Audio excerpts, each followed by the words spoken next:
Olá, seja muito bem-vindo ao Agromarca Cast, o podcast agro do Jornal A Comarca, em parceria com a Baldan Implementos Agrícolas. Eu sou Ingrid Alves e é muito bom ter a sua companhia. Fique conosco até o final e eu espero que você volte para os próximos episódios. Esse podcast nasceu com a ideia da gente falar um pouco mais sobre o agronegócio no Brasil, sobre as empresas que fazem o agro crescer, como é que nós chegamos até aqui e para onde é que a gente vai e em que ponto estamos. Hoje, o nosso primeiro episódio vai falar um pouco desse contexto geral e eu recebo aqui uma pessoa que tem muita história para contar, sabe muito do que a gente está falando e conhece tudo, cada palmo desse chão, se assim eu posso dizer. Ele é filho de Matão, ele é da cidade de Matão, de coração e criação. E aí é importante a gente dizer também que ele é um dos fundadores da AgriShow, também fez parte da ABAG, da BIMAC, da CSMIA, hoje está na rede LPF, secretário de Agricultura do Estado de São Paulo em 2022 e um amigo que o agro me trouxe, Chiquinho Maturo.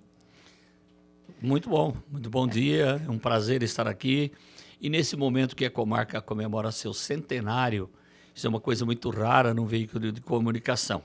Eu acho que a comarca deve ser dos veículos mais antigos que tem no país. Em circulação até hoje, né? Em circulação até hoje, 100 anos ininterruptos, é um privilégio para a comunidade matonense, que nasceu junto com a comarca, sabendo que as primeiras edições, aquela geração não está mais aqui. E continua a comarca ativa. É um orgulho para nós, além de tudo, são meus vizinhos. E é um privilégio para a gente poder contar contigo nesse primeiro episódio, né? É muito importante que você tenha aceito o nosso convite, porque a gente vai falar aqui, né? Ligando essa história da comarca, mas também falando do agronegócio, talvez de 100 anos ou até um pouco mais para trás, e se a gente puder prever 100 anos para frente, por que não, né? Mas eu queria começar contigo, falando então, já que a gente começa falando de história, falando um pouco da sua origem. De onde é que você veio? Conta um pouco da sua história, Chiquinho. Bem, eu não vim, né? Eu nasci aqui. Eu sou daqui, minha família é daqui, todos nós somos daqui. Aqui nasceram meus filhos, aqui nasceram alguns netos, porque os filhos já se foram para outras cidades, né? E eu sou daqui, eu comecei minha vida profissional aqui. Eu fiz grupo escolar, fiz ginásio, fiz tudo em Matão. Né? Só não fiz faculdade, porque Matão, à época, não tinha nenhuma, mas aí a gente teve que fazer fora. E a minha história começa com a Baldan. É isso que eu ia dizer, está de volta aqui, né, hoje, numa visita super especial. Seu início eu ia dizer na carreira, mas quando a gente é muito jovem, a gente não está pensando muito em carreira, a gente está pensando mais em sobrevivência, né? Exatamente. Foi aqui. Na verdade, naquele tempo, os pais mandavam a gente trabalhar para aprender ofício. Era um termo muito usado na época. Eu tinha 14 anos e a Baldan registrou a minha primeira carteira profissional. Tenho muito orgulho disso. E lembrando que a Baldan é uma empresa de 1928, está aí próximo de fazer também o seu centenário. E Matão, por conta de tudo isso, respira agro. Matão é agro, tanto no campo, dentro da fazenda, como fora da fazenda. É o caso da Baldan, é o caso de outras tantas empresas de máquinas agrícolas que tem aqui em Matão, as indústrias de alimentos. Tudo aqui é ligado ao agro. Então, Matão respira agro 24 horas por dia, tanto na área urbana como na rural. É agro. Então, minha vida começou aqui e daí para frente a história é um pouco mais longa, porque eu já vivi mais tempo. Bom, e a gente vai falar sobre isso também. Quando a gente fala sobre carreira. A gente, né, como eu disse já, nós estamos gravando esse podcast aqui nos estúdios da Baldan. Você começou aqui. Daqui, rapidamente, resumidamente, porque tem muitos anos aí para a gente contar e tem muita história para a gente contar hoje também. Daqui, você foi para Marquesão, onde desenvolveu uma carreira lá bem longa e bem sólida, mas também sempre atuando em algumas entidades e na criação de coisas muito importantes como a AgriShow, que hoje é a maior feira tecnológica. Tem um intervalo aí, porque eu saí da Baldan, eu estava muito próximo de fazer 18 anos, eu fui embora para São Paulo. Porque filho de pobre não escolhe profissão, ele não tem opção. Faz muitas coisas por falta de opção também. Eu ia dizer eu ia te perguntar, na verdade, se tinha sido opção ou necessidade. É necessidade. A gente não tem muita escolha, né? Quem pode escolher profissão é aquele que não tem problema financeiro. A gente, felizmente, nunca teve problema financeiro, mas também nunca foi rico. Então, eu fui embora para São Paulo, fui trabalhar numa multinacional, na época, de materiais para escritório.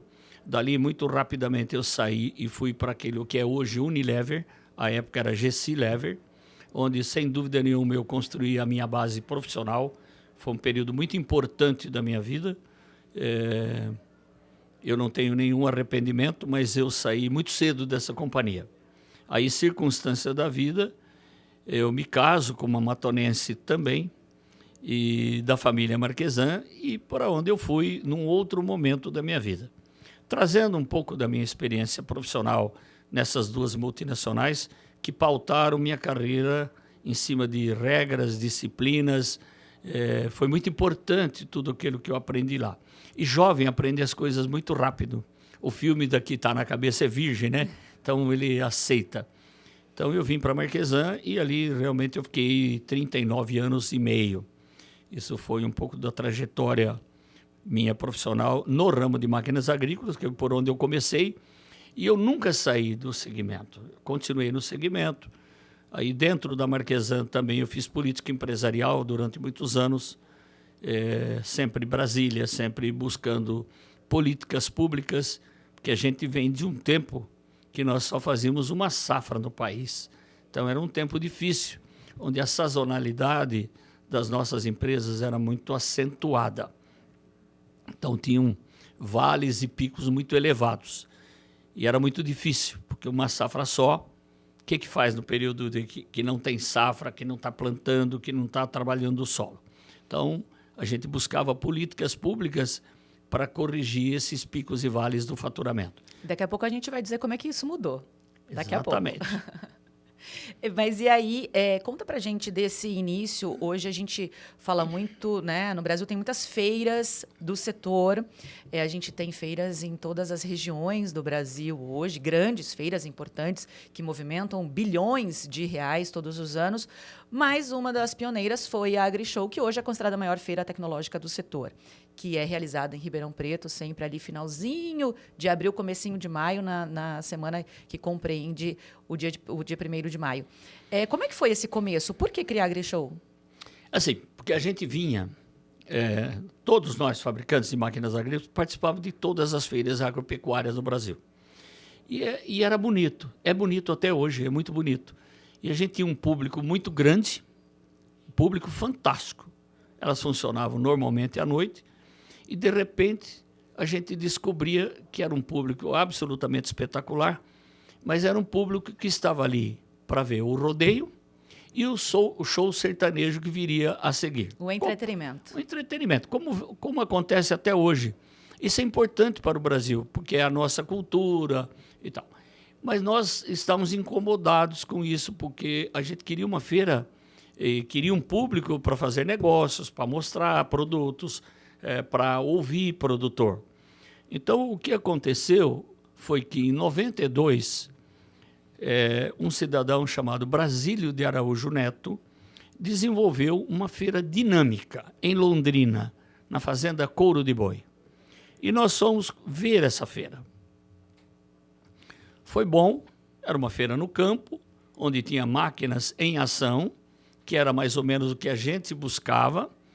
Depois, no ano seguinte, em 93, ele realizou essa mesma feira em Uberaba, também com o mesmo conceito, mas ele não tinha público, que era uma coisa muito nova, mas o conceito era muito bom. Então, nós resolvemos, num grupo de empresários, ousar fazer uma feira com o mesmo conceito. Essa feira desse cidadão de Londrina acabou, nós ficamos com o conceito. O conceito era bom. E tivemos a sorte e o privilégio de que, naquele momento, Roberto Rodrigues era o secretário de Agricultura do Estado de São Paulo. Fizemos a primeira edição da AgriShow em Ribeirão Preto. Por que Ribeirão Preto? Tem que ter uma razão. Primeiro, a gente não tinha área. E o Roberto, como secretário, disponibilizou uma área da Secretaria de Agricultura em Ribeirão Preto, que hoje é o Centro de Cana. Disponibilizou uma parte, fizemos a primeira edição da feira.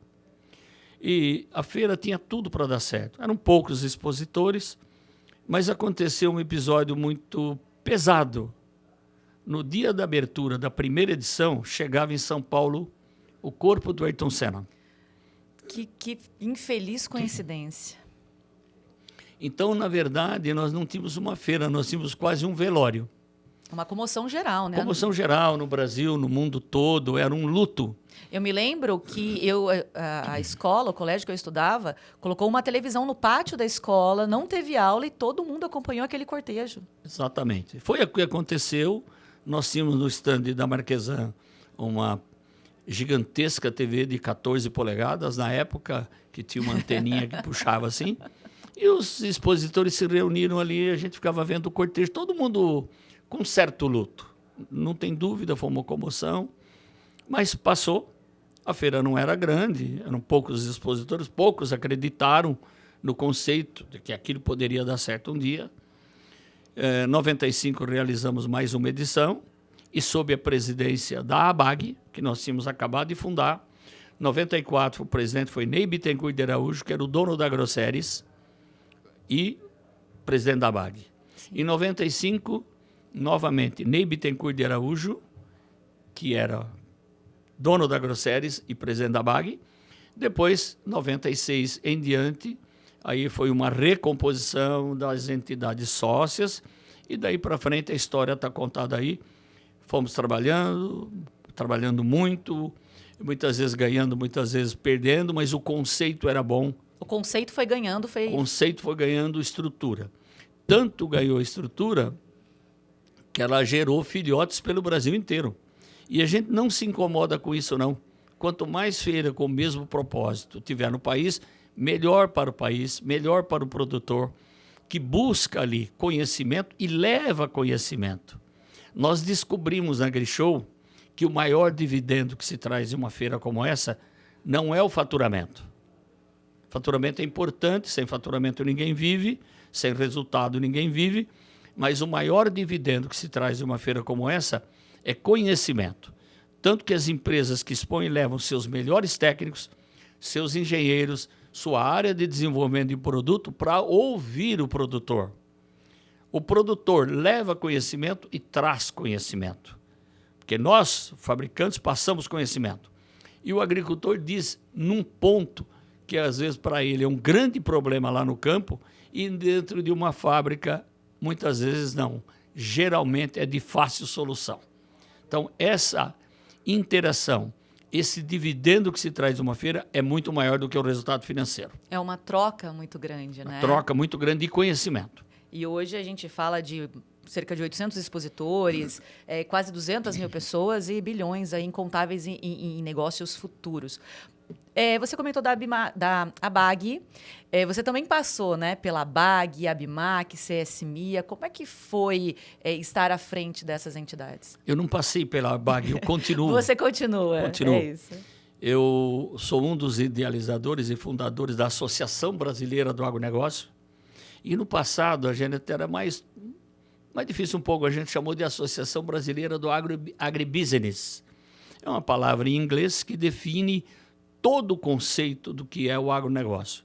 Depois nós mudamos o nome da associação e trouxemos para o hábito brasileiro, Associação Brasileira do Agronegócio. Que agronegócio é uma coisa muito abrangente, é muito mais abrangente do que as pessoas pensam, porque nós estamos antes da porteira, dentro da porteira, depois da porteira. Todo o conceito foi criado em Harvard, como agribusiness. Sim. E aí englobou toda a operação. Grande parte da operação do agro, ela é urbana. Está aqui, nós estamos dentro de uma fábrica na área urbana, o banco está na área urbana, o advogado está na área urbana, os contratos estão na área urbana, está tudo na área urbana. No campo, a gente faz a produção. Defensivos, fertilizantes, tudo produzido na área urbana. Sim. Mas nós utilizamos no campo. Levado para o campo e depois trazido de volta para a cidade. Volta para o alimento em forma de agroindústria, o alimento industrializado. Tem que olhar toda uma cadeia. Então, e eu não quero entrar nisso porque é um pouco polêmico, mas se a gente entrar no PIB brasileiro, ele é muito maior do que se divulga o do agronegócio. porque toda atividade urbana ligada ao agro é agro. Exato. Então, E é difícil achar alguma que não tenha alguma ligação com o agro. Talvez eu defina, eu estive esses dias num evento muito importante que não tinha nada a ver com o agro diretamente. É um evento de moda. Tem a ver com o agro. O CEO de uma grande companhia ligada à moda disse o seguinte, eu gravei muito bem isso. Moda é algodão e couro. E disse assim na plateia, deem uma olhada. Quem de vocês não tem alguma coisa de couro e alguma coisa de algodão no seu corpo? Então a gente conclui que até aquela bolsa maravilhosa de, sei lá, 40, 50, 60 mil reais é couro. Alguém criou boi por isso. Eu tive o privilégio de ser convidada para participar da São Paulo Fashion Week o ano passado, no movimento Sou de Algodão, que é um movimento incrível, que transpassa ali toda a cadeia do algodão, e a gente percebe que não tem como. A cadeira que a gente senta, a mesa que a gente está, a roupa que a gente veste, tudo, né? Eu imagino que até algum componente aqui do nosso cenário, do nosso microfone, saiu. Exatamente, saiu da terra, né? Tem origem no agro. O agro é absolutamente abrangente. E se alguém tomou café da manhã hoje, né? O que tinha na mesa, tudo é agro, desde o café, o queijo, sei lá, o iogurte, tudo é agro. Exato. O agro é importante e o agro não precisa ser defendido em nenhum momento. O pessoal vive querendo dizer que defende o agro. Não, basta reconhecer. Exato, porque usar a gente já usa muito. Usar a gente usa todo dia, inclusive os radicais. Exatamente. E aí é interessante que você foi secretário, né, de Agricultura e Abastecimento do Estado em 2022. E aí eu me lembro, na época, que você já falava de muitas ações, inclusive ali, né, de abertura de estradas, já de integração lavoura, pecuária e floresta, que a gente vai falar mais daqui a pouco. Mas aí eu queria que você destacasse algumas ações e uma pergunta um pouco mais a fundo, o que você gostaria de ter feito que não deu tempo de fazer? Então, talvez eu comece por algumas coisas absolutamente estruturantes, que foi durante a nossa gestão. Eu fui secretário executivo quando o Itamar Borges, deputado, meu amigo, ligado ao agro, foi secretário. Eu fui secretário executivo. Então, para dividir bem as funções, secretário executivo é aquele que toca a operação da secretaria. Eu desenvolvi isso durante o meu período. Com a saída do Itamar, que ele se desincompatibilizou, como prevê a lei, ele é deputado e se reelegeu deputado. Então, eu toquei a secretaria e ele me delegou inúmeras atribuições. Por exemplo, vou falar do CAR, que é o Cadastro Ambiental Rural. O Cadastro Ambiental Rural é o passo seguinte para o cumprimento da lei do Código Florestal. São Paulo não tinha, o país não tinha a regularização ambiental. Isso é absolutamente necessário para o cumprimento da lei. É o que legitima o direito de propriedade, é o Cadastro Ambiental Rural. Então, nós começamos um trabalho muito forte nessa direção, fizemos um acordo com o Ministério da Agricultura, porque é assim, nós temos que ter um software aderente àquele sistema do Ministério da Agricultura. Nós desenvolvemos o CAR, processamos e analisamos as 406 mil propriedades do Estado de São Paulo. Como o CAR é um ato autodeclaratório, ele precisa ser validado. Precisa que o proprietário dê o aceite naquilo que foi aferido pelo sistema. E já foram entregues mais de 100 mil certificados e até o final de 2026 serão entregues cerca de 300 a 400 mil certificados. Quer dizer, o Estado de São Paulo fica 100% regularizado de acordo com a lei.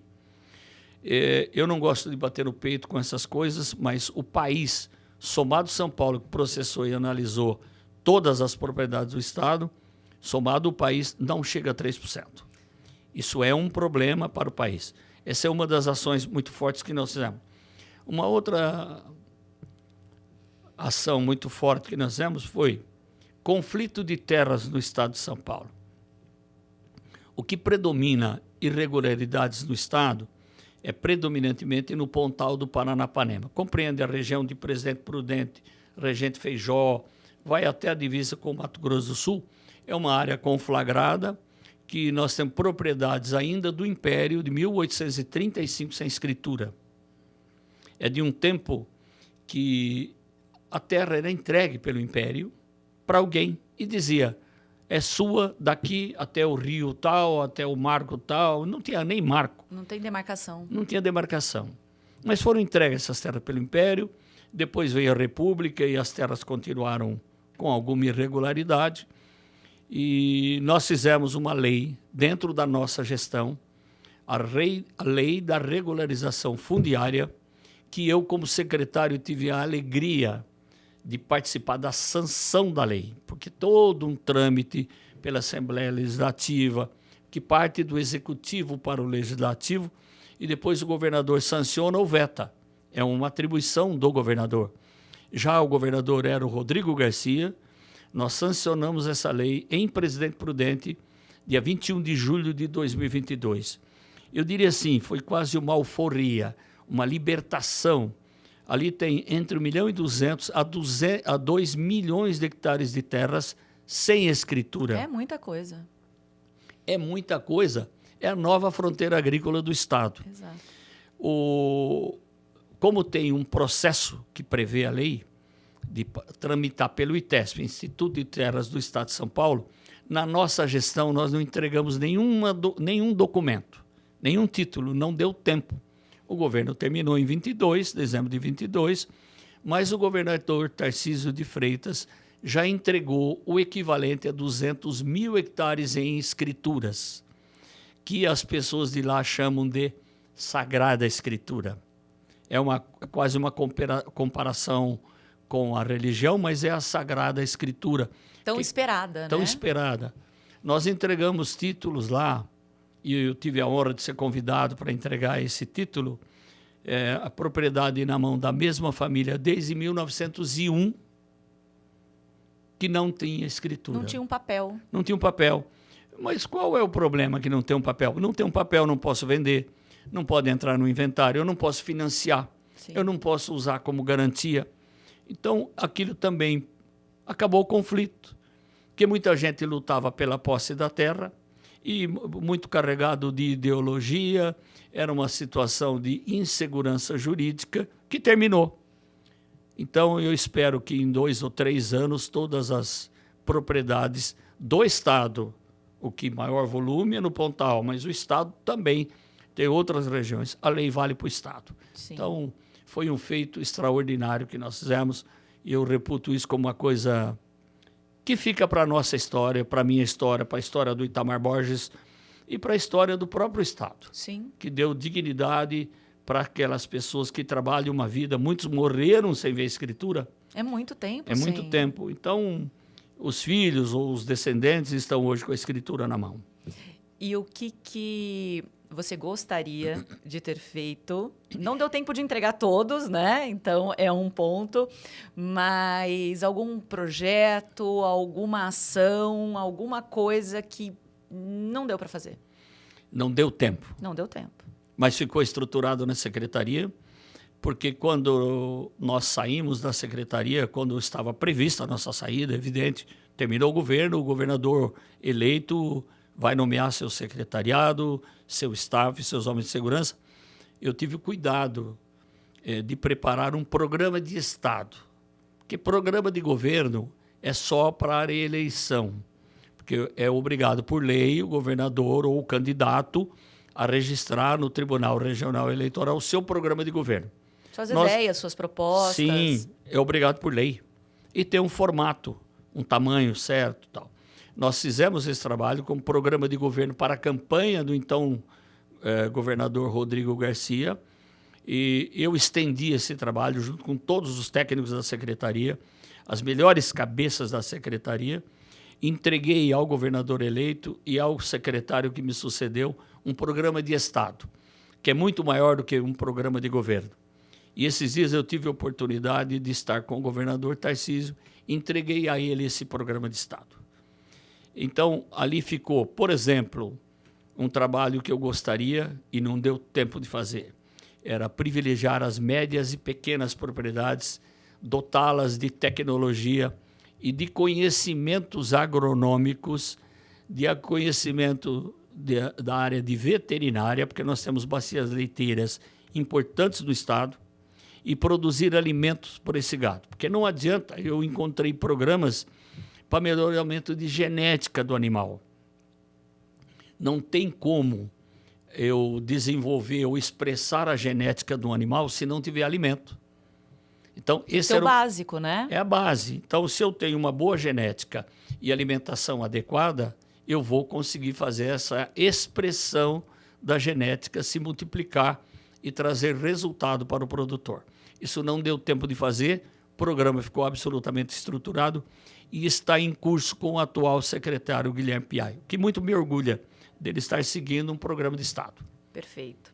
Agora, continuando, né, ou melhor, falando mais do panorama do agro de uma maneira geral, você, por todos os quilômetros que andou, os caminhos pelos quais percorreu, eu julgo dizer que não tem pergunta que eu faça que você não saiba responder.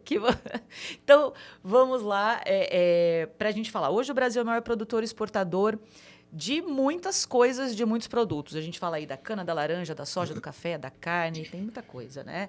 Claro que o tamanho... O tanto de área agricultável ajuda nessa conta, mas também não é só isso, né? O Brasil foi desenvolvendo, com muita pesquisa, com muita ciência, foi desenvolvendo técnicas para se tornar a potência que é. Bom, vamos falar de oportunidades, que eu acho que é mais adequado. Claro. O Brasil tem um monte de problema. Que bom. Bom, porque onde está o problema pode estar uma oportunidade. Então, o Brasil é o país que mais preserva do mundo? É. Sem dúvida. Mas a gente não preservava por consciência. O que se preserva hoje é mais ou menos, é uma comparação que eu gosto de fazer. Um dia, usar o cinto de segurança no carro foi lei. Essa lei pode ser jogada fora hoje. Hoje a gente usa um cinto de segurança por consciência. Qualquer criança entra num carro hoje, afivela o cinto. Então, o Brasil hoje preserva por consciência. Se desmatou um dia, se tirou, o mundo desmatou. Senão, como eu ia viver? Produzir como? No meio do mato é só extrativismo, não tem outro jeito. Então, se o Brasil, lá no início do ano 1500, o seu descobrimento, já começou buscando áreas para cultivo, para alimentação, para subsistência. A época dos nômades, são as tribos indígenas, os nômades do Oriente Médio, isso terminou. Não dá mais para você ir abrindo terras novas todo dia, abandonando aquelas terras exauridas. Aí entra a pesquisa, entra a ciência, entra a tecnologia. Não pode se esquecer que o Brasil começou com uma mentira, né? Pero Vaz de Caminha diz que aqui em se plantando tudo dá. Não era verdade, até porque não conhecia o país. Exato. Não sabia do solo. Não sabia. Né? Nós temos solos predominantemente pobres. O Brasil não é essa maravilha que todo mundo acha que é. Nós temos manchas de terra muito boa, mas o Brasil, o que predomina, o maior volume de solos, são solos leves, arenosos, desestruturados, com alto teor de alumínio e que precisam ser corrigidos. E só a pesquisa, a ciência ou a experiência que o produtor traz é que pode corrigir esses solos e torná-los produtivos. Nós estamos num país de clima tropical. E aí é interessante quando a gente fala desse desenvolvimento, dessa pesquisa, eu gostaria que você falasse, já te entrevistei algumas vezes, já ouvi, mas eu queria que aqui, nesse espaço, né, do podcast, você comentasse da evolução, das evoluções que a agricultura passou no Brasil ao longo das últimas décadas, né, para chegar onde é que está hoje, com a tecnologia, a potência, a produtividade que o Brasil entrega. Então vamos começar talvez por Dom Pedro. É bastante distante, mas Dom Pedro, ele implantou o Instituto Agronômico em Campinas, ainda no Império, são 138 anos atrás. Ele construiu ali a primeira instituição de pesquisa da América Latina. Porque no estado de São Paulo, o que nós tínhamos à época era café. E o café apresentava algumas deficiências, algumas doenças que não eram conhecidas. A pesquisa não sabia, até porque nós não tínhamos pesquisa. Então, fundou o Instituto Agronômico em Campinas, está lá até hoje, funcionando, ativo, moderno, por causa das doenças do café. trouxe um austríaco químico, porque ele entendia que o problema poderia estar no solo.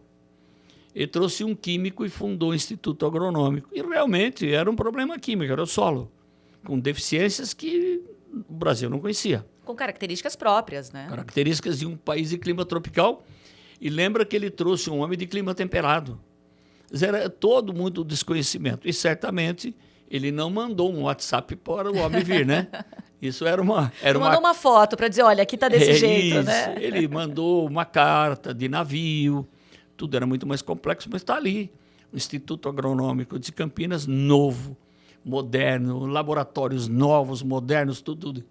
Todos os nossos laboratórios em São Paulo são de última geração, são reconhecidos, chancela reconhecida no mundo todo. Nós temos o Instituto Biológico, foi fundado, vai fazer 100 anos agora, quase igual à comarca, já está para completar 100 anos, Instituto Biológico. Instituto de Pesca do Estado de São Paulo. O Estado de São Paulo liderou a pesquisa no Brasil. Isso foi evoluindo e se atualizando e modernizando. Foi evoluindo, se modernizando e tal, corrigindo os solos, aprendendo a lidar com os solos. E depois nós tivemos grandes evoluções do país. O Estado de São Paulo, ele não era um grande produtor de cereais. O cereal era produzido predominantemente para subsistência. Mas por que para subsistência? Porque a população era rural, predominantemente rural. Então, eles produziam para o seu alimento, para o alimento da família, e o excedente trocava, vendia, fazia alguma coisa com esse excedente. Isso era o agro da época. Então, o Brasil não era um gigante exportador, não era nada. E o Brasil vem se desenvolvendo. Então, vamos voltar lá para o Rio Grande do Sul, que já produzia cereais. E de que forma?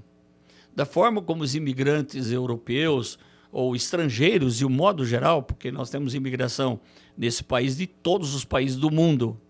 Então, eles faziam agricultura como aprenderam nos seus países de origem. Então, era uma agricultura de clima temperado. O Rio Grande do Sul, por ser um clima mais frio, até dava certo mais uma safra, a safra de verão.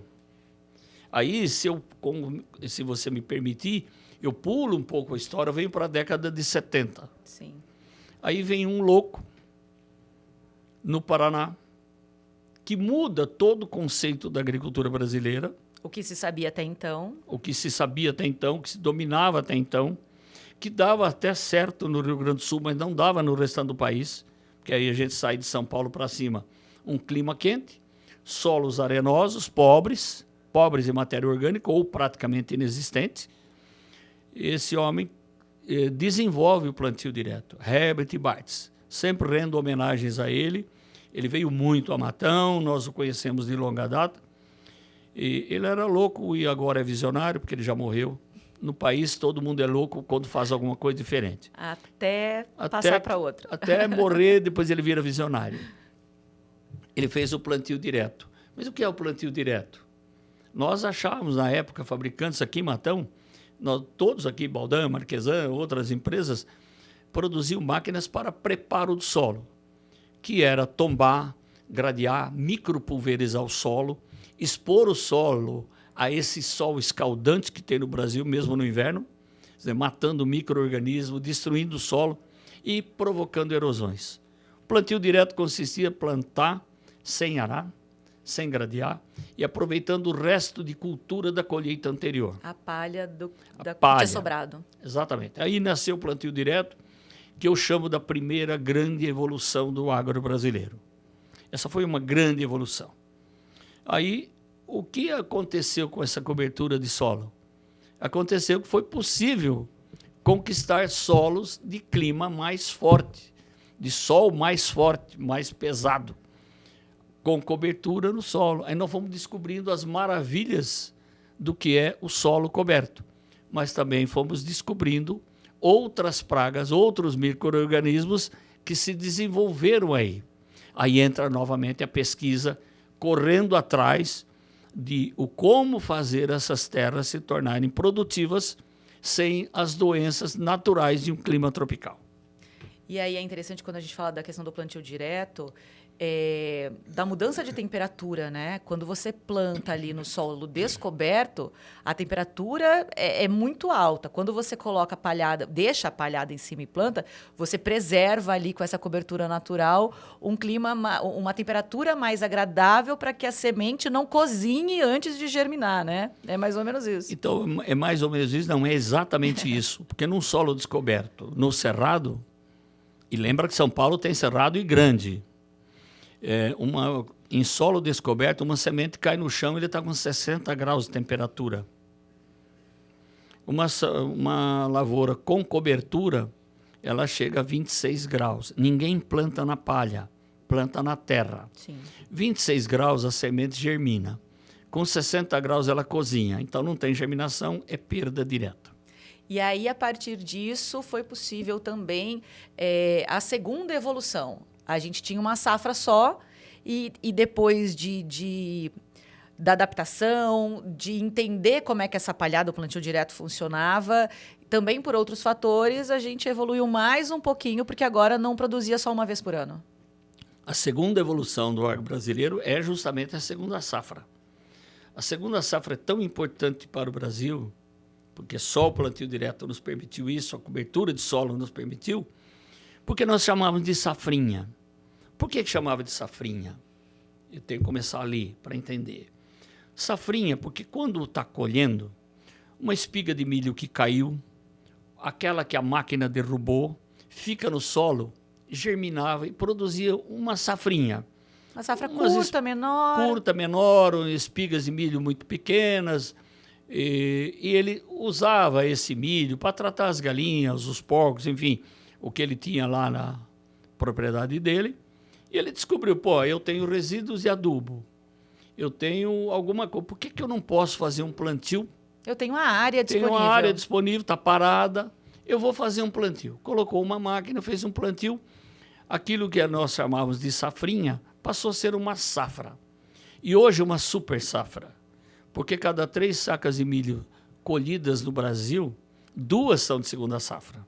O milho se adapta muito bem à condição climática que o Brasil tem. Tanto que a sua origem é México. Lá nos astecas, lá no passado, o milho nasceu lá.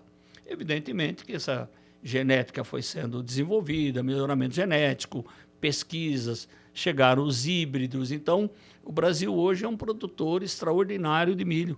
É o segundo maior do mundo. E difícil chegar no primeiro. E é interessante porque estimativas da Conab apontam que esse ano, mais uma vez, o Brasil terá safra recorde de grãos, mesmo com todas as intempéries que a gente vem passando, as mudanças climáticas, a adaptação, né, que o produtor tem que fazer, enfim, maquinário, semente, estudo com genética, mas mais uma vez aí uma perspectiva de safra recorde de grãos. E o milho tem grande peso nisso, né?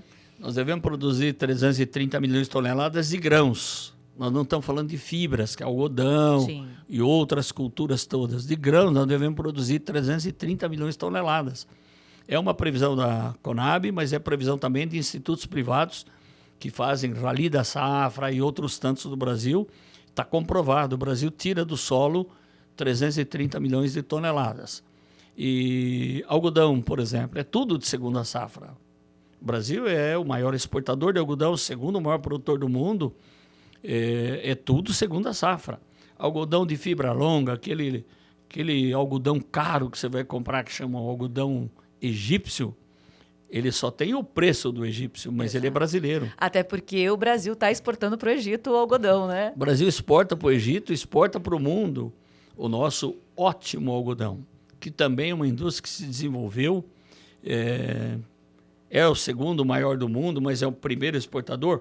Mas supre também o mercado interno. Nós não podemos esquecer isso. E quando a gente fala do algodão também, o Brasil tem um projeto muito legal do algodão rastreável. Então, o Brasil é o maior produtor de algodão rastreável do mundo. Então, tem um QR Code ali. Tem muitos produtos já no Brasil. Você compra uma toalha de banho, tem o QR Code, você coloca ali, né? Enfim, vê as informações. Você sabe de que fazenda que saiu aquele algodão. Sabe de que fazenda e sabe como ele foi produzido. Exatamente. Preservando nascentes, cursos d'água, mata ciliar.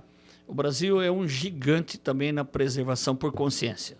Não é só na mata, na Amazônia, que está lá preservada e tal. É aquilo que o produtor faz. Nenhum setor da economia brasileira, nenhum, preserva 20% na Mata Atlântica, 35% no Cerrado e 80% no bioma amazônico. Ninguém preserva nada. Talvez eu cite banco. Ele não disponibiliza 80% do capital para ficar parado. E o nosso, no agro, não fica só parado.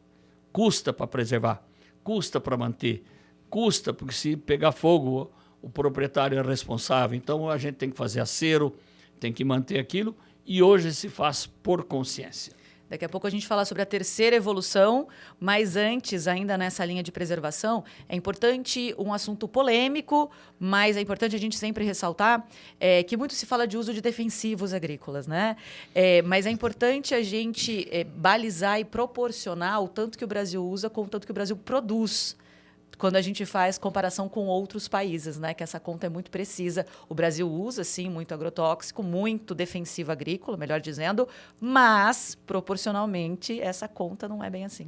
A conta não é bem assim, não é verdadeira. Cada um olha aquilo que interessa. E a gente não trata de ideologia, a gente trata de ciência. Nós temos um estudo da Unesp, validado pelo mundo, que eu julgo como um estudo absolutamente correto. Porque a medida correta de se fazer é quanto nós consumimos de defensivo por tonelada de alimento produzido. Isso sim, e não por área. Se nós somos um grande produtor, evidentemente que nós usamos mais remédio do que os outros, né? Sim. Então, vou dar um parâmetro. Quem vive nos apontando o dedo? Sempre, a Europa nos aponta o dedo todo dia. Mas vamos dar um dado. O Japão consome $96 em defensivos por tonelada de alimento produzido. $96 por tonelada de alimento produzido. Isso. O Brasil consome $8 por tonelada de alimento produzido. Tem razões para isso? Tem. Tem consciência, tem economia, tem ciência e tem tecnologia. Primeiro, defensivo é muito caro. Não dá para sair jogando por aí. Tudo é muito caro. Defensivo é remédio de planta. É só você entrar numa farmácia, comprar algum tipo de remédio, um analgésico, que você põe na balança e ver quanto custa por quilo. É um absurdo. São coisas muito caras. Então, nós não podemos sair por aí jogando. Primeiro, a consciência de que a gente não quer poluir. A gente não polui. Segundo, que é caro, a conta não iria fechar no final. E terceiro, é que nós temos ciência e tecnologia. Hoje, nossas máquinas são todas desenvolvidas para pulverização localizada. É incrível isso. Pulverização localizada. A gente combate somente a praga. No passado, em um passado relativamente recente, a gente fazia pulverização em área total quando detectava uma incidência de alguma doença. Hoje não. Se faz localizadamente, faz uma bordadura de segurança e liquidou o problema. Voltamos para casa com economia e fazendo só o que é necessário. Mas isso só quem nos permite fazer a ciência e tecnologia das nossas máquinas. É muito interessante quando a gente vê a agricultura de precisão, né, aplicada a isso. Você tem aquela barra de pulverização, por exemplo, e os sensores, os softwares identificam naquela rua, naquele talhão, enfim, naquela determinada... linha, isso, eu estava tentando lembrar. Naquela determinada linha, qual planta que precisa da aplicação e solta o jato só naquela planta. As outras, os bicos ficam fechados. É muito incrível. E a tecnologia ligada à pesquisa que a gente faz com maestria. Talvez eu te dê um número. Esse sistema, ele tem câmeras acopladas. São 15 fotos por segundo. É de uma velocidade absurda. A informação que vai para a central e retorna que ali precisa de uma pulverização, o bico abre, pulveriza e terminou. Só o necessário. O remédio para a planta é exatamente igual ao remédio para o ser humano. Se de menos não vai resolver, e se de mais, mata. Exatamente igual. A planta é um ser vivo, exatamente igual ao ser humano. Precisa de remédio. Tem gente que usa remédio só aquele que tira a rolha, que deve ser o meu caso, né? Mas muita gente faz uso diário de medicamentos. Isso Necessários. A planta é necessária. Isso na Europa um pouco diferente, Estados Unidos um pouco diferente, mas consome mais defensivo por tonelada de alimento produzido do que nós, porque eles têm neve. E neve elimina todas as doenças. Mas não produz como a gente. Não produz como a gente. E aí, voltando quando a gente falou da primeira e da segunda evolução na agricultura, a gente tem a terceira, que hoje também faz parte muito do seu dia a dia, da sua atuação, quando a gente fala de ILPF. Né? Eu imagino que quem está nos ouvindo, nos assistindo pelo YouTube, pode ser que saiba o que é, se você é da área, né? Se você faz parte da área do agronegócio, seja da porteira para dentro como da porteira para fora. Mas se você caiu de paraquedas e está assistindo a gente, está ouvindo a gente, continua aqui, porque o Chiquinho vai explicar o que é a rede ILPF e por que ela é considerada a terceira evolução. Bem, vamos começar pelo começo. A Embrapa deve ter em suas gavetas projetos fantásticos que uns foram feitos para tese de mestrado, outros para tese de doutorado, e que muitos são aplicáveis economicamente, outros não. De todo lugar é isso, pesquisa isso, coisas que vão dar certo, coisas que não dão certo. E nós descobrimos na Embrapa Arroz e Feijão, em Goiânia, um projeto que tratava justamente de integração lavoura-pecuária-floresta. Ninguém sabia bem o que era, nem nós, né?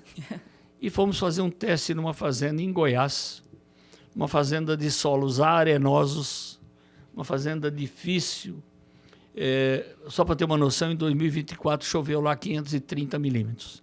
530 milímetros não faz agricultura, mas a fazenda nós estivemos lá agora em março, ela é uma fazenda absolutamente exuberante, com 530 milímetros de precipitação. Um case de sucesso. É de sucesso mesmo. E muito trabalho. Suor. Então fizemos uma pequena área de 20 hectares com a Embrapa nos ajudando a desenvolver, a colocar em prática um projeto que estava no papel, que poderia dar certo ou não. Deu certo em 20 hectares, acertamos e erramos, aumentamos para 40 hectares no ano seguinte, acertamos e erramos. Enfim, chegamos em 100 hectares com erros e acertos, mais acertos do que erros. Passo seguinte, vamos aumentar essa área, mas já precisava de mais empenho, de mais gente se juntando, que a proprietária com aquela fazenda não tinha receita suficiente para tocar. Não tinha nem estrutura, não conseguia produzir. Não tinha um trator na região quando nós começamos. Difícil. Então, uma companhia fabricando trator, e eu posso citar o nome, a John Deere disponibilizou tratores de engenharia. A Marquesan disponibilizou os implementos de engenharia. Engenharia é aquilo que a gente faz, precisa fazer horas de validação para esse produto ser comprovado no campo, para depois, eventualmente, entrar numa linha de produção, entrar no processo. Marquesan disponibilizou os implementos, nós começamos a trabalhar. Aí fomos juntando mais gente que acreditaram que aquilo poderia dar certo. Isso 2006 foi ontem, né? Nós estamos falando de 18, 19 anos atrás. Isso em termos de agricultura, em termos de mundo, nada. De evolução, de técnicas. É muito rápida. E por que ele tem dado certo? Primeiro que a gente começou em área de pastagens degradadas. Pastagem degradada, você não tem capim, você não tem gado. O mundo não compra gado velho, nem nós compramos. Sim. A gente quer uma carne macia com sabor. Então o gado precisa ter alimento o ano inteiro. Ele não pode emagrecer, engordar, que daqui a pouco nós vamos estar comendo sola de sapato, né? E não uma carne. Então isso tem dado certo, tem gerado renda, tem gerado emprego e tem gerado principalmente a melhora do IDH, Índice de Desenvolvimento Humano, nas regiões onde estão implantados. E com isso a gente já está hoje com 17.430.000 hectares dentro do sistema no Brasil, em todos os biomas do país, nos 6 biomas. Então funciona em qualquer tipo de solo, em qualquer tipo de clima. Funciona em qualquer tipo de solo, em qualquer tipo de clima no Brasil. Sim. A Europa jamais vai conseguir fazer, o meio oeste americano jamais vai conseguir fazer, porque eles têm um período de neve, de muito frio, e eles precisam aquecer o solo. E nós precisamos tirar o calor do solo. Então, o que que está acontecendo? Por que deu certo? E deu certo ambientalmente também. Porque não é romantismo. Porque gera resultado. É muito bonito eu plantar uma árvore, é lindo, é maravilhoso, mas é mais ou menos como aquele amor de adolescente, né? Com você, meu amor, eu moro até debaixo da ponte. Espera a primeira enchente, que vem pau, vem cobra, vem sapo, vem tudo, não, acabou o amor. Então, isso dá certo porque ele é duradouro, ele tem renda, o agricultor melhora de vida, a produtividade na região cresce, o movimento na região, o IDH se desenvolve. Então, é um ganha-ganha completo. Em contrapartida, um pasto, uma pastagem degradada, ela emite carbono. E um pasto preservado sequestra carbono. E o gado engorda o ano inteiro. Então, esse é o propósito. O gado produz leite, enfim, todo ruminante melhora. Onde é que entra a floresta? O ruminante precisa de sombra para que os seus 4 estômagos consigam fazer o processo digestivo. Então, o ruminante precisa de sombra, sombra é o eucalipto. Então, você olha o sistema de um modo geral, você encontra receita de curto, médio e longo prazo. E aí, quando a gente fala da implantação dessa integração, a gente precisa de que tipo de área ou que tamanho de área e o que precisaria do produtor? Qual é o papel do produtor, além de ter muita vontade, para a implantação desse sistema? Bom, o produtor precisa primeiro querer.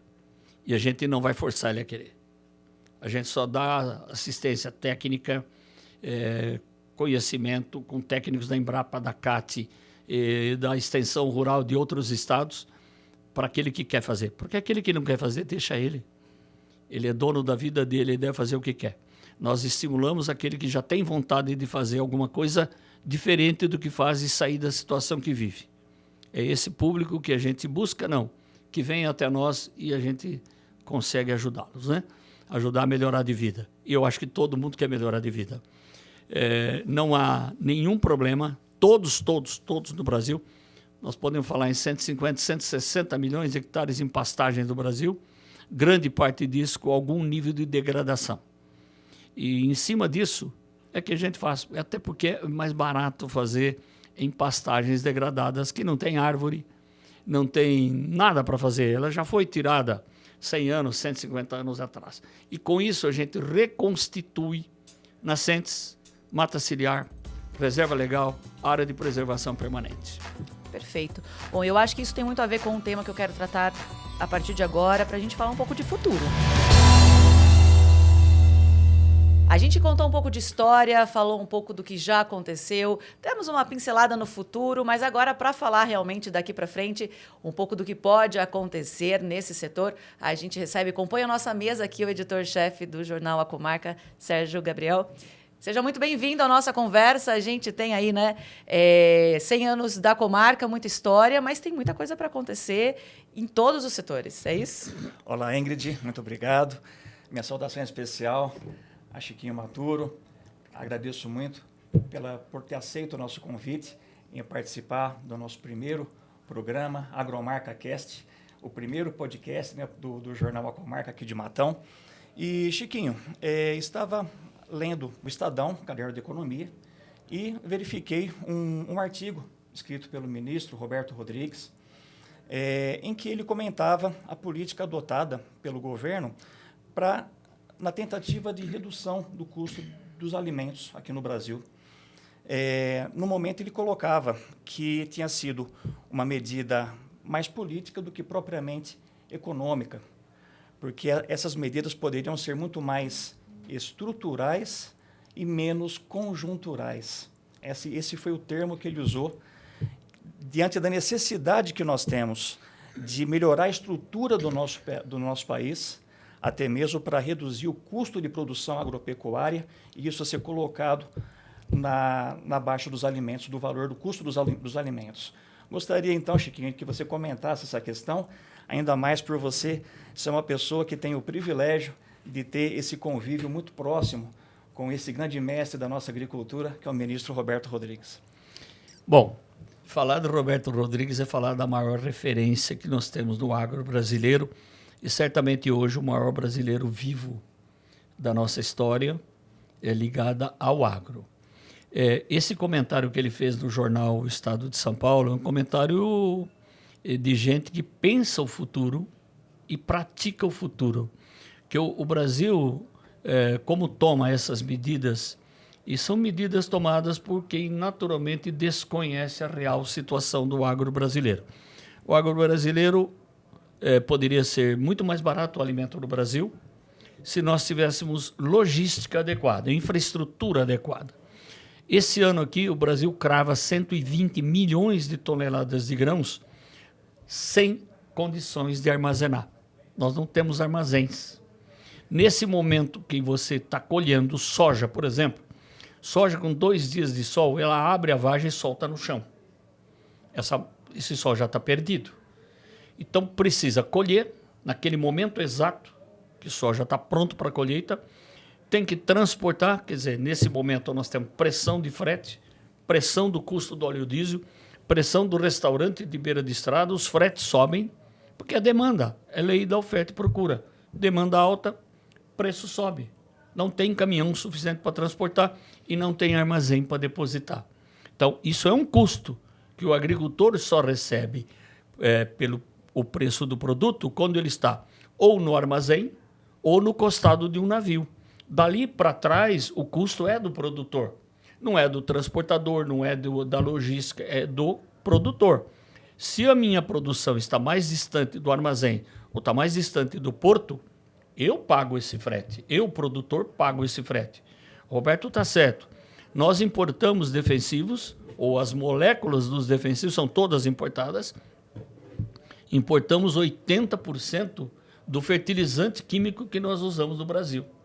Então, se o governo tira a tributação, desonera essa cadeia de fertilizantes, de defensivos, de medicamentos veterinários, consequentemente o custo cai. Cai para o mercado interno, aumenta a oferta e facilita a vida. Eu sei que a armazenagem não resolve amanhã. Estamos distante disso, porque a produção e a produtividade do Brasil vem crescendo muito e a infraestrutura não acompanha.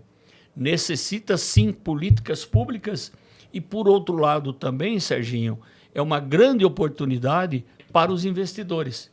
Investir em infraestrutura, que é permitido no Brasil, investir em armazenagem, que é absolutamente permitido para o setor privado, não precisa depender tudo do setor público, e fazer negócios e ganhar dinheiro, mesmo melhorando a infraestrutura, barateando o custo do produto. Com todo esse contexto, como é que você vê o agronegócio brasileiro? A gente falou de 3 evoluções. Tem uma 4ª batendo na porta. Para que lado que a gente pode ir? Como é que você vê o futuro do agronegócio? A 4ª está em curso. A 4ª grande evolução do Brasil está em curso. A agroindústria brasileira, e aqui em Matão tem vários exemplos, a agroindústria brasileira é uma indústria absolutamente moderna, que cumpre regras. Eu estou falando de proteína, estou falando de suco de laranja, estou falando de tomate, estou falando de todas as culturas que podem ser industrializadas. Isso é uma indústria moderna, rastreada, cumpre regras internacionais. Essa indústria que está em curso é aquela indústria que a gente vê, a industrialização de alimentos, que vai do freezer ao forno. Você sai do freezer, você pega a mesma embalagem e coloca no forno da sua casa. Isso é agregação de valor, é muito cantado, decantado até por gente que desconhece o tema, mas são indústrias rastreadas que cumprem regras sanitárias internacionais, cumprem regras sanitárias para o Brasil, cumprem regras sanitárias para o mundo todo, cumprem regras para países muçulmanos, cumprem regras para países de origem judaica. Quer dizer, nós temos alimentos para o mundo. Essa é a 4ª grande evolução do agro brasileiro, que é a agroindustrialização. E é isso, né, Serginho? Quando a gente fala de futuro, a gente tem que olhar para frente e as transformações que estão já acontecendo. Do que vai acontecer não tem como prever, mas já estão acontecendo. Exatamente. Inclusive, nesse ano em que o Jornal Comarca completa 100 anos, né, um século de atividade jornalística ininterrupta, nós olhamos para o futuro e esse podcast é o pontapé inicial da nossa programação, do nosso planejamento para esse futuro. E, então, até mesmo para nós finalizarmos o nosso programa, né? Chiquinho, então, hoje, como você enxerga o futuro do agronegócio brasileiro? O futuro do agronegócio brasileiro, a gente tem que olhar um guarda-chuva muito amplo. É toda a nossa atividade ligada ao agro. Se alguém tiver que fazer algum investimento hoje no Brasil, faça com alguma coisa ligada ao agro. Quer seja na indústria, quer seja no mercado de capitais, nos títulos agrários que estão disponíveis no mercado. Não precisa ser um agricultor para investir na agricultura. Basta comprar os títulos que estão no mercado, que é um futuro brilhante. Pelos próximos 25, 30 anos, pode acreditar que esse será o setor mais importante da economia do Brasil. Bom, então, para a gente fazer uma quebra aqui no assunto sério, que na verdade foi sério durante todo o nosso programa, eu pedi para o Chiquinho trazer um objeto pessoal, alguma coisa que represente algo importante, ou que ele tenha ganhado de alguém, ou que participou de momentos importantes da vida dele. Chiquinho, o que é que você trouxe e por quê? Bom, eu vou atender o seu pedido. Era uma coisa muito pessoal, muito particular. E eu tenho aqui 2 canetas. Uma que eu ganhei da minha filha. Eu posso pegar? Claro. Deixa eu mostrar aqui, ó. Essa aqui. Essa eu ganhei da minha filha em 2001. E essa caneta me acompanha para assinatura de distratos, que muitas vezes me fizeram sofrer. E me acompanha também em contratos que eu assinei, que me deram muita alegria, muito resultado. Tem peso essa caneta? Tem muito peso. Primeiro, porque eu ganhei da minha filha mais velha, né? E segundo, porque ela é reservada só para eu assinar contratos, termos de posse, e ela me acompanhou em tudo isso. Alguns com alguma tristeza, alguns com muita alegria, mas sempre olhando para frente e para o futuro. Um privilégio segurá-la. Eu tenho uma segunda aqui, uma segunda caneta, que ela é muito cara para mim, cara assim no sentido... Não é do preço, evidentemente. Essa caneta eu ganhei do meu sogro, um homem brilhante, inteligente, sempre muito feliz, sempre muito alegre. Ele me deu essa caneta em 89, voltando de uma viagem, e eu aguardo com muito carinho e uso eventualmente também para alguma coisa muito importante. Esse é um objeto de muito valor para mim, que eu vou legar aos meus filhos um dia. Que legal, um privilégio tê-las aqui e agradeço muito por você ter trazido para esse nosso momento. Muito obrigada. E aí, para a gente encerrar, eu quero propor um ping-pong. Eu vou falar poucas palavras e aí o que tiver na sua cabeça, o que você... frases curtas ou uma palavra só para me responder. Eu confesso que, assim, eu assisti muito Marília Gabriela, sabe? O De Frente com o Gabi. E aí eu me lembro muito do ping-pong. Eu falei, vou trazer isso para o nosso momento também. Então, por favor, o que fique à vontade para respostas curtas ou palavras. Família. É a nossa base, né? A nossa estrutura. Eu sou casado com a mesma mulher há 55 anos. Tenho 3 filhos, tenho 7 netos e 7 bisnetos. Isso é uma alegria muito grande, a família se multiplicando e, graças a Deus, todos muito bem encaminhados, todos muito bem educados, inclusive os que estão chegando, e certamente ainda tem gente por chegar. Com certeza. Trabalho. Trabalho é a minha vida. Eu acho que eu nunca trabalhei na vida, eu sempre me diverti. Porque ou eu fiz sempre o que gosto, ou aprendi a gostar do que eu faço. Boa. Brasil. O Brasil deixou há muito tempo de ser o país do futuro. O Brasil é o país do presente. De gente boa, de gente que trabalha. A maior riqueza do Brasil talvez não seja notado por muita gente, que muita gente até discrimina. A maior riqueza do Brasil é que aqui nós temos todos os países do mundo, e todos os estados do Brasil estão em São Paulo. Então essa mistura, esse caldo de gente de todos os lugares do mundo deu ao Brasil um povo muito especial. Passado. Passado é uma coisa que a gente tem que deixar no passado mesmo, né? Ele nos alavanca para o futuro, para não cometer os erros que cometemos e multiplicar os acertos que fizemos. Então, futuro. Futuro é acreditar nesse país e trabalhar por ele. E porque esperar que ele se desenvolva sentado em casa ou dormindo não vai acontecer. A gente faz acontecer. É isso, Chiquinho, muitíssimo obrigada pela sua participação. Foi um privilégio. A gente poderia ficar aqui horas conversando, teria assunto, teriam dados, teria muita informação, um papo bom. Agradeço muito por ter participado desse projeto, começado esse projeto junto com a gente, contando um pouco das suas histórias e trocando um pouco das suas experiências. Bom, eu que agradeço, mas também eu tenho que fazer uma referência. A comarca, a vida inteira e até hoje, é vizinho da minha casa. O Serginho é um amigo que eu herdo do pai dele, do Paulo Sérgio, e também herdo do seu Abib, que é o avô dele, o pai do Paulo Sérgio.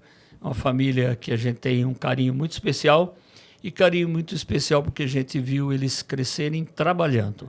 E que é, para mim e para todos nós, deve ser a única forma de progredir. É isso. Serginho, valeu. Valeu demais, muito feliz, muito satisfeito, muito honrado pelas palavras do Chiquinho. E vamos seguir com o nosso podcast, novos episódios vão aparecer. E estou muito feliz com esse primeiro programa nosso, com esse convidado mais do que especial. É isso. E você que nos acompanhou até aqui, ali, ó, vou falar ali, aberto para pegar todo mundo. Você que nos acompanhou até esse momento, muito obrigado. Eu espero muito que você volte para os próximos episódios. Vai ter muita história para contar aqui. Eu sou Ingrid Alves, esse foi o Agromarca Cast. E aí, olha só, procura a gente nas redes sociais, Agromarca Cast, Acomarca.net e também através do site do jornal Acomarca, em Acomarca.net. Você pode nos acompanhar e também ficar atualizado tudo que está acontecendo, enfim. Muito obrigada pela sua companhia e até o próximo.